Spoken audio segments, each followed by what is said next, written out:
I'm Tank Sinatra. And I'm Investigator Slater. And together we co-host a podcast called Psychopedia, which is a true crime podcast infused with comedy, making it a crimedy. Each week, Investigator Slater brings us a wild and thoroughly researched true crime case. I'm here to digest it all and react just like you probably are right there on the other side of the microphone. Somehow, I've got to present each case with the detail and respect it deserves, while also cracking up at Tank's perfectly timed humor and thought-provoking questions. Listen to and follow Psychopedia on the free Odyssey app or wherever you get your podcasts.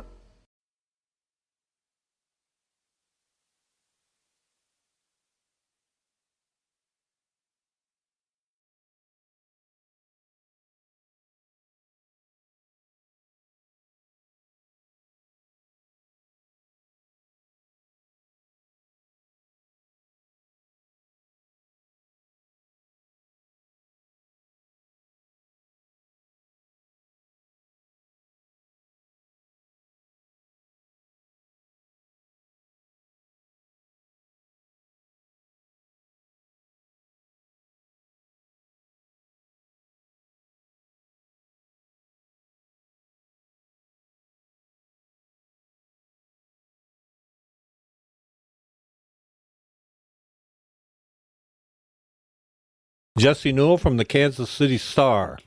Jesse, welcome. Hey, guys. How's it going? Well, I want to ask you, because you are the arbiter often on this show after Jeff and I have had a debate. What do you think of the Rob Manfred idea of using a hitter in a key spot one time a game? I feel like I cheated on the test because I think I know your feelings on this based off of Twitter. I would just say my personal opinion on this is that I guess I'm old enough to be a traditionalist and think that it's sort of ridiculous, and I would not be in favor of it. I will say this, though, that I've heard like a podcast from other NBA GMs where what makes some of those games really exciting, and what you can talk about football too as well, which is like game point, game on the line, you know the ball's going to LeBron or Joel Embiid or whoever, and you get to see superstar versus superstar. It's a little less like that in baseball, but then again, when those moments do pop up, I think it's even more special, like we saw in Game 1 of the World Series this year and the Grand Slam. So very much not in favor, but it does seem to me sometimes like these are just ploys to get us to talk about baseball in December, and what do you know, it might be working. Could be. All right, let's get to the Chiefs, because they are I've never seen a season like this where every game is a live wire act. Can they? I mean, here they are. They're destined. It looks like they could very well be the number one seed, although Buffalo is going to have something to say about that in the AFC. How good is this Chiefs team? It's a really good question. Not that good the last couple of weeks. I feel like two realities can be true at once, right? Like, if you were just power ranking the teams, and I remember becoming on your show and saying this a few weeks back, where it's like, hey, the Lions are probably better than the Chiefs right now, but the Chiefs have the better record. It's probably the number of teams that can legitimately claim to be better than the Chiefs has probably grown since then. They're probably the fourth or fifth or sixth best team in the NFL. But if you could place me in the place of one team to try to win a Super Bowl this year, I'd still take the Chiefs because, as you said, Bob, they've got a chance of the one seed. They have, the inside track to that if they can continue winning however they keep doing it. They've got that future Hall of Fame head coach. They've got Patrick Mahomes. And, oh, by the way, all this happened last year. You know what I mean? Like, they didn't know what they were doing on Christmas when they lost to the Raiders last year. And they just sort of have shown an ability to turn this thing on when they need to. And so, I mean, especially if they get the one seed, especially if they get the bye, especially if they make it the Arrowhead Invitational again for the AFC Championship game, I like their chances as good as anybody in the NFL still. So I think we need to kind of label our lucky here, you know what I mean, or label our disappointing, because what's disappointing is if you're the 49ers and you had Super Bowl aspirations and now you're almost out of the playoff race. If you're a Chiefs fan, you're disappointed and the team is still 11-1 and there's everything in front of you. You can still be disappointed in the result and feel like they're not the best team in football because they're not, but they're still in a great position moving forward. And like I said, the history, even from last January and February, tells us that this team has an ability to turn on when it matters. So I guess I'm kind of speaking out of both sides of my mouth here, but how good are they right now? I don't know that they're that good. I mean, good. They're a good NFL team, obviously. They're top 5, but are they 1, 2, or 3? Probably not at this moment because they've got some things to clean up and fix and figure out, and that's basically on every side of the ball you want to look at. Offense, defense, special teams, all of them have questions coming out of this Raiders game. Yeah, you said they have an ability to turn it on when it matters, and obviously for seeding, there's home field stuff, but how much do these last 5 games matter to the Chiefs? We know they can go on the road and win in the playoffs. We know they can win 3 games in the playoffs. We know that they can do all that. So do any of these games actually matter? Do we need to see that quote-unquote turning on when things matter to have a different feeling about the Chiefs going into the postseason? Well, I mean, again, I don't think it's required because the Chiefs were a little bit limping down the stretch last year, and they ended up winning a Super Bowl, so it's possible. I still think there's quite a bit on the line. You know, the Chiefs had an early bye this year, and Chris Jones kind of even talked to this after the last game against the Raiders, kind of petitioning the NFL to say, hey, if you're going to have a team like the Chiefs play 3 games in 11 days coming up, he would prefer to have a bye later in the season rather than one early that doesn't do him much good.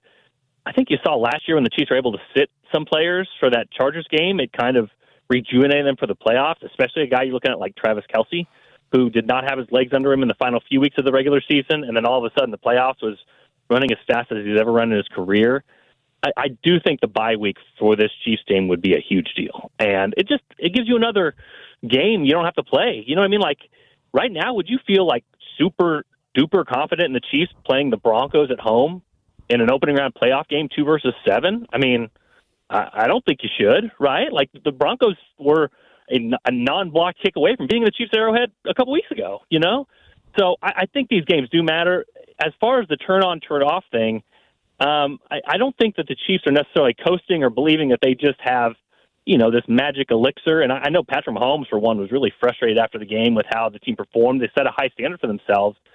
But I do think there might be a sense of, you know, when you win these close games, like, for example, when you remember the Buffalo game, when the Chiefs had to have a touchdown late in that game, they did kind of turn it on, and they went like 8 or 9 plays down the field and scored a touchdown in like 2 minutes, and you're like, where's that offense been all year? But it sort of was like, oh, they got to do it now. So they did it. You know what I mean? So there might be a sense of that with this team where it's just like they've been good in clutch situations. They've been good in fourth quarters. They haven't been good at putting any team away, but they do know how to rise to the occasion. And so that might be a game-to-game thing, but I actually think there is a lot on the line here these last few weeks for the Chiefs because right now I think they're vulnerable. And getting that bye and getting all those home games for a team that is vulnerable and maybe not as good as some of the teams they've had in the past, I think that's a big deal. Any of those little margins that you can add up in your favor, you know, could be the difference come playoff time, especially in this season when you're going for a three-peat. And Buffalo has an easier remaining schedule than the Chiefs, for sure. So we'll see. Jesse Newell, our guest from the Kansas City Star. How important is it? I don't know what they can do about their offensive line at this stage of the season. It's been an issue. Is there anything they can do? What schemes can they change? I like it when Mahomes gets out of the pocket, and he's done more of that. What can they do to take a little pressure off what is a little bit of a faulty offensive line? Yeah, I mean, this is the break glass case of emergency. You're probably going to see a new starting left tackle this week. It's going to be DJ Humphries, the former Arizona Cardinals left tackle who signed with the team about 2 weeks ago. And there's just no other option, guys. I mean, they signed this guy because they kind of figured maybe there was going to be an issue with the depth there. And when Mahomes kind of had his little outburst after, you know, Wanya Morris gave up another sack at the end of that game in the fourth quarter, right around the left side or around the left tackle where he was sacked in less than 2.5 seconds, that was it for Wanya. And it's probably it for the season if, you know, DJ Humphries can come in and just be, I mean, literally just be a below-average left tackle. That's what they need right there. I mean, here's the problem with offensive line. When you're talking about, you know, the Chiefs, I don't think their offensive line is below average. I think it's well above average. But we call this a weak link system, which means there's only one link in the chain that has to be broken for this whole chain to be bust through. You know what I mean? So I think Joe Thuney at left guard is really good. And I think that Creed Humphrey at center is really good. And I think that Trey Smith at right guard is really good. Going to get many, many millions of dollars this offseason. And I think Juwan Taylor, when it comes to pass blocking and when he can avoid penalties, is pretty good at just the blocking part of this. But all that doesn't matter if Patrick Mahomes is getting sacked in less than 2.5 seconds because his left tackle can't touch an edge rusher coming off the edge who was cut by the Carolina Panthers in the preseason this year. You know what I mean? So they got to figure out left tackle. They have to get an option there who just does not completely whiff on guys. And so that's why you're going to see a guy who probably doesn't know the playbook, doesn't really know what he's doing in Kansas City yet, is still gaining his bearings, and is coming off a torn ACL. He's the next man up in line, and I just don't think they have another option. So expect T.J. Humphries to start a left tackle for the Chiefs coming up here Sunday Night Football. And if he can be below average for NFL standards, he will continue to be the left tackle, and he will be an upgrade over what the Chiefs have had hit there over the past few weeks. So they got the Chargers coming up. They've got Denver to close the season. I'm just curious.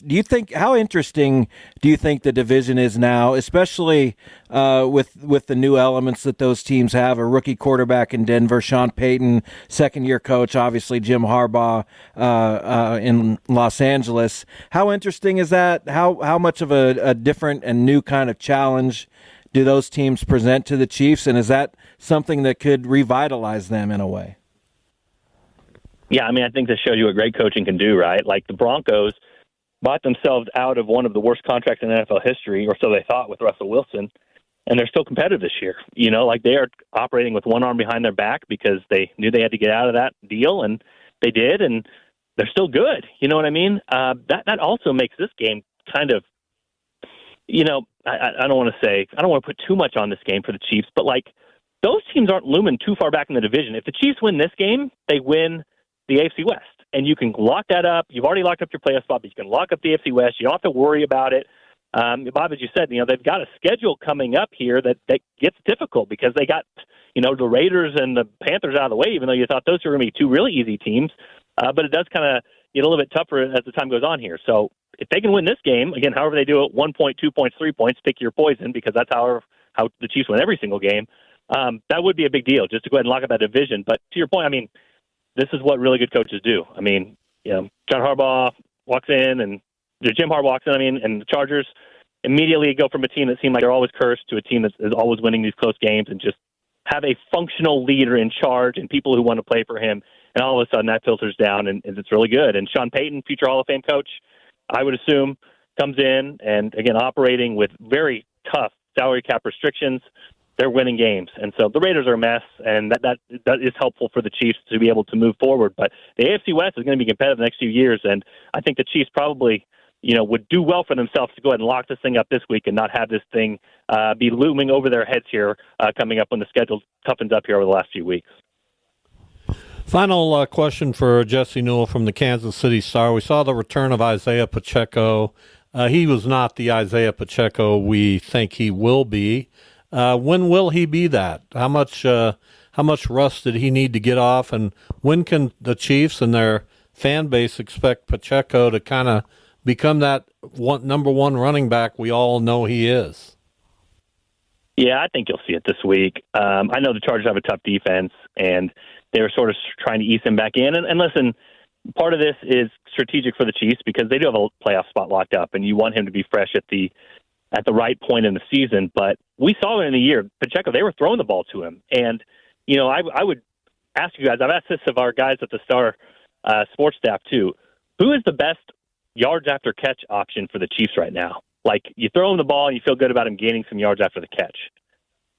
It's really tough to find anybody, right? Like, it's not Kelsey, not Noah Gray, it's not DeAndre Hopkins, it's not Juju Smith-Schuster. Maybe that's your answer, but I think that's why they use Pacheco out of the pass game a little bit more. Is he's got speed, and, you know, he's able to do a little bit more of that than he has in years past, has worked on that part of his game.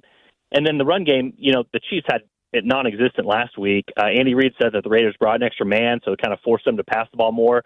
So I think in different matchups, the Chiefs are still a really good run blocking team, guard to guard, and can be able to have that. And that should give Pacheco some openings and have him utilize his speed like he did for that one, 34-yard run when he was back last week against the Raiders. So I'd expect more out of him this week. I expect more out of him the rest of the season. And I think, frankly, they need him because this team, when Hollywood Brown went out and when he went out, they went from a fast team to a not fast team very quickly. So I think if they get back to utilizing him a little bit more, the offense will operate a little bit better, and they'll see more openings than they have in games past. And so I think he'll be a big in the offense, and wouldn't be too worried about that opening start being a little bit slow. But, yeah, it would be good to get him going back again because he does add an element, especially in the backfield, they don't have before.